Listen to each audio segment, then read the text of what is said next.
টিভি3 বাংলায় দেখি যে 5 বছরের যে রিফিউজি স্ট্যাটাস সেটা পরিবর্তন হচ্ছে, এবং এটা কি হচ্ছে ডেনমার্কে যে আমাদের স্বরাষ্ট্রমন্ত্রী শাবানা মাহমুদ দেখেন ওদের এই যে অ্যাসাইলাম রিফিউজি হোটেলগুলো দেখছে, এবং তিনি ঘোষণা দিয়েছেন যে যুগান্তকারী পরিবর্তন করবে, প্রতি 30 মাস পর পর পর্যালোচনা করা হবে, অর্থাৎ 20 বছরে 8 বার পরিচালনা করা হবে। 4 বার হচ্ছে 10 বছরে, 8 বার 20 বছরে।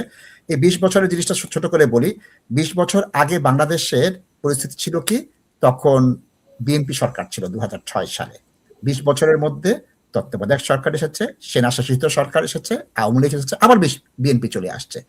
20 বছরে আদল পরিবর্তন হয়ে যায়। 80 সালে রাশিয়ার অকুপেশনে আফগানিস্তান ছিল, 2000 সালে তালেবান শাসন ছিল, এর মধ্যে রাশিয়া চলে গিয়েছে, আমেরিকা মারামারি করেছে, অনেক কাহিনী হয়েছে। 2026 সালে আবার তালেবান চলে আসছে।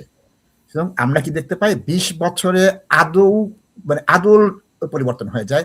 রবার্ট মুগাবে এখন জীবিতও নেই, তার শাসনও নেই। সুতরাং 20 বছরে Afghanistan, Libya, Iraq, Syria, Bangladesh, Sri Lanka, Pakistan সব জায়গায় পরিবর্তন আসে। এটাকে অলমোস্ট বলা যায় যে রিফিউজিরা পার্মানেন্ট স্টে এদেশে পাবে না, সেই অবস্থা ব্যবস্থা করা হচ্ছে।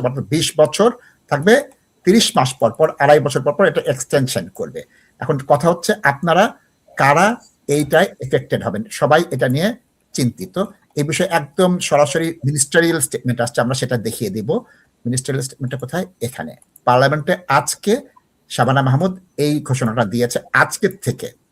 আজকের থেকে যারা আবেদন করবেন তাদের জন্য এটা প্রযোজ্য, ফ্রম টুডে।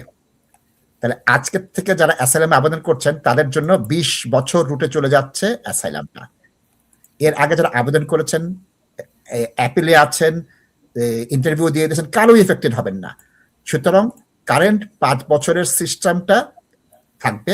সুতরাং তাজ ভাই ব্যাখ্যা করছে আজকের থেকে যারা ফোন করে আবেদন করবেন বা স্ক্রিনিং ইন্টারভিউ গতকালকে হয়ে গিয়েছে তাদেরও এটার মধ্যে পড়বেন না। তাজ ভাই একটু ব্যাখ্যা করে দেবেন প্লিজ। দর্শক, যেটা একটু আগে বাইকে যেটা বলছি যে ট্রানজিশনাল অ্যারেঞ্জমেন্টটা হচ্ছে যারা আইনের একটা পরিবর্তন হয়েছে, কিন্তু যারা অলরেডি সিস্টেমের মধ্যে আছে পুরনো আইনে, সো এটার নামই হচ্ছে ট্রানজিশনাল অ্যারেঞ্জমেন্ট। আপনারা এফেক্টেড হবেন না এবং আপনাদেরকে পুরনো আইনে কনসিডার করা হবে। কিন্তু যেমনটাই আমি বলছিলাম সিটিজেনশিপের ব্যাপারে, ফ্যামিলি ইউনিয়নের ব্যাপারে, as the program progress today আমি এটা নিয়ে আপনাদের সাথে আলাপ করব যে whether or not I was right যখন আপনাদেরকে এই জিনিসগুলো বলছিলাম। এখন একটু সময় নেই, নাশিদ ভাই যখন বলছে যে কয়েকটা দেশের এক্সাম্পল দিয়ে বলছে যে কি হয়েছে, এখন 30 মাস পরে পরে ওরা রিভিউ করবে। In long run reality of the situation হচ্ছে কি দর্শক, আমি আপনাদেরকে বলি, আমি আমার 30 বছরের প্র্যাকটিসে কত ডং ডাং দেখছি এই সরকারের, লেবার সরকার, কনজারভেটিভ সরকারের কত চেঞ্জ আর কত কিছু দেখছি যে কোনো কিছুই কাজে আসে নাই। আমরা এই করব সেই করব, যুগান্তকারী পরিবর্তন আনবো।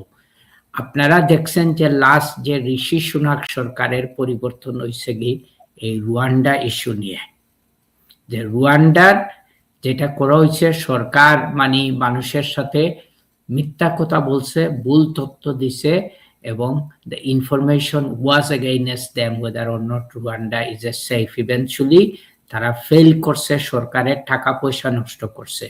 এখন আমি যেটা বলতেছি দর্শক, এখন কেউ অ্যাসাইলুম অ্যাপ্লিকেশন করছে, রিয়ালিটি হচ্ছে দর্শক এটা মানুষকে ডিসকারেজ করা, মানুষকে নিরুৎসাহিত করা যে তোমরা এই দেশে আসবাই না, অ্যাসাইলুম ক্লেম করবাই না, কারণ there is no future. Nasheed ভাই একজন লোক, কেন আমি এটা বলতেছি, মনে করেন এখানে আসছে, তার বউ বাচ্চা নিয়ে নাশিদ ভাই সে আসে, সে কতকাল এখানে থাকবে নাশিদ ভাই? একটা আনসার্টেনিটির মধ্যে মানুষ তার লাইফ সেট করতে পারবে না, মানুষের বাচ্চারা প্রপার এডুকেশনাল ফ্যাসিলিটিস পাবে না, because they will always be treated as a overseas student. ওরা কোনো টিউশন ফি পাবে না, স্টুডেন্ট পাবে না। তারপরে নাশিদ ভাই এইসব লোকদের কিভাবে পাঠানো হবে? ফর এক্সাম্পল, আজকে যদি একজন রেফুজি স্টে পায়, এখন যদি তার একটা বাচ্চা থাকে, বাচ্চা বর্ন হয় এই দেশে, নাসিদ ভাই, তখন তো তার কেস এই বাচ্চার রুটে চলে যাবে। তখন তোমার এই 20 বছর থেকে তার ওইটা শর্ট সার্কিট হয়ে তার ওইটা 10 ইয়ার রুটে চলে যাবে।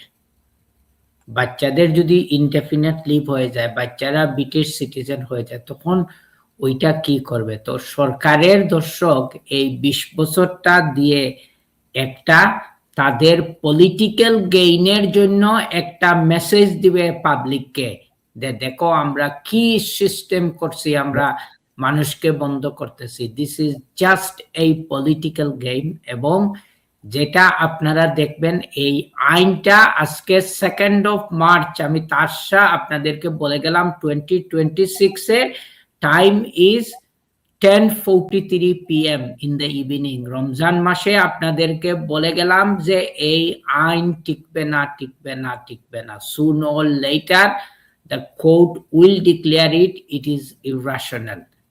যেমনটা আপনারা দেখছেন, নাসিদ ভাই, আপনারা দর্শকদের দেখাইতে পারেন যে এই যে judicial review over the family reunion suspension, এইটা কোর্ট কি বলছে।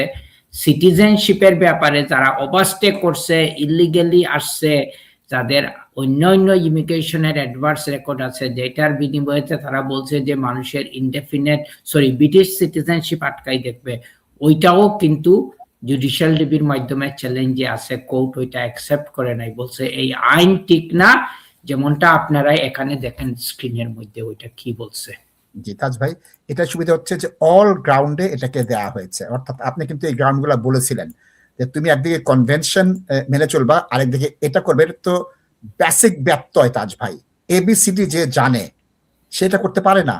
আমি একটা আন্তর্জাতিক চুক্তি স্বাক্ষর করব, কনভেনশন স্বাক্ষর করব, এবং তাকে আমি মানবো না, বলে না আমি দেশের আইন এভাবে করব।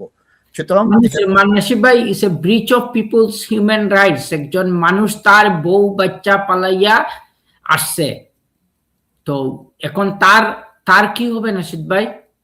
তাজ ভাই, এটা শুধুমাত্র convention right, human right, asylum right না, breach of equality act, women, children, refugee, disability, অনেকগুলো ইস্যু তাজ ভাই, প্রত্যেকটা ইস্যুতে পেয়েছে। সুতরাং এটা এমন না, এটা হচ্ছে কি 7 গোলে ফুটবলে হারা আর 30 গোলে হারা, পার্থক্য আছে না তাজ ভাই? They lost their head, দর্শক। আমি বলতেছি না, এইটা যাদেরা বলতেছেন, এবং এই সরকারের এই রুয়ান্ডার পরেও লেসন হয় নাই। 2টা জুডিশিয়াল রিভিউ সোফার সরকারের এগেইনস্টে পেন্ডিং, এর পরেও হোম সেক্রেটারির মানে প্রাইম মিনিস্টার হওয়ার রেইসে এবং পাবলিককে মেসেজ দেওয়ার রেইসে, এটা হচ্ছে কিন্তু এর দূরত্বটা বেশি দিন নাই। She will come end of the tunnel and it will be end of this home secretary's days in as far as British politics is concerned। এটা আমি বলে গেলাম। তাজ ভাই, আমি আপনার সাথে একমত।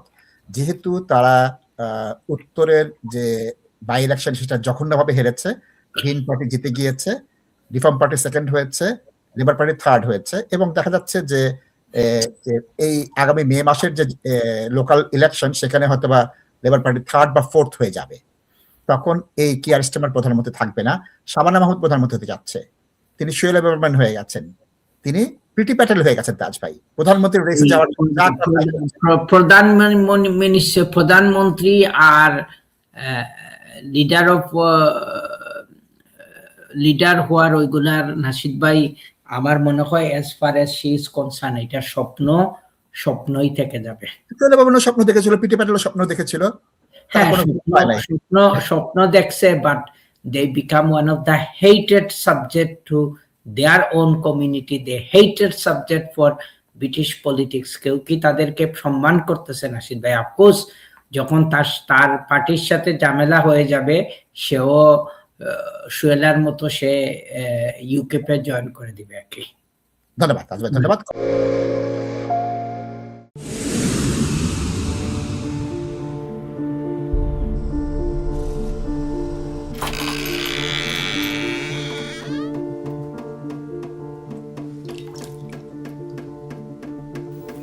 ইংল্যান্ডে আমরা চাইলেও অনেক কিছু করতে পারি না, অনেক ঝামেলা। হায় রে হায়, লন্ডনের এই জীবনে ঝামেলার কোনো শেষ নাই। আমি লাল, আমার ইমিগ্রেশন, ঘর, ব্যবসা সবকিছুর ঝামেলার সমাধানে সবসময় পাশে আছে তাজ solicitor. Taj Solicitors. Believe in service.